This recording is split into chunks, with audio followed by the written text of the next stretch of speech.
अस्सलाम वालेकुम दोस्तों, ਤੁਸੀਂ ਵੇਖ ਰਹੇ ਹੋ YouTube channel Ravi Buffalo TV ਤੇ ਮੈਂ ਮਲਿਕ ਉਮਰ। ਜਿਹੜੇ ਦੋਸਤ ਚੈਨਲ ਤੇ ਨਏ ਨੇ ਚੈਨਲ ਨੂੰ ਸਬਸਕ੍ਰਾਈਬ ਕਰ ਲੈਣ ਤਾਂ ਕਿ ਆने वाली ਵੀਡੀਓ ਤੁਹਾਡੇ ਤੱਕ ਬਾਸਾਨੀ ਪਹੁੰਚ ਸਕੇ। ਦੋਸਤਾਂ ਨੂੰ ਮਾਲੂਮ ਹੈ ਕਿ ਅਸੀਂ ਇਸ ਚੈਨਲ ਤੇ ਪਿਓਰ ਰਾਵੀ ਔਰ ਨੀਲੀ ਰਾਵੀ ਦੇ ਜਾਨਵਰ ਲੈ ਕੇ ਹਾਜ਼ਰ ਹੋਨੇ ਆ। ਮਾਸ਼ਾਅੱਲਾ पहले ਦੀ ਤਰ੍ਹਾਂ ਇਸ ਵੀਡੀਓ ਪਿਓਰ ਰਾਵੀ ਦੀ ਝੋਟੀ ਮੌਜੂਦ ਹੈ। बहुत ही नस्ली चोटी है, पहला सुआ सुई है, नीचे कट्टा।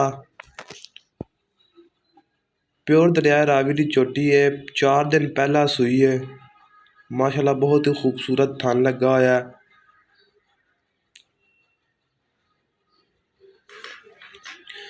माशाल्लाह बहुत ही नस्ली चोटी है। चोटी दी वेल चेक करो, चोटी दी अख।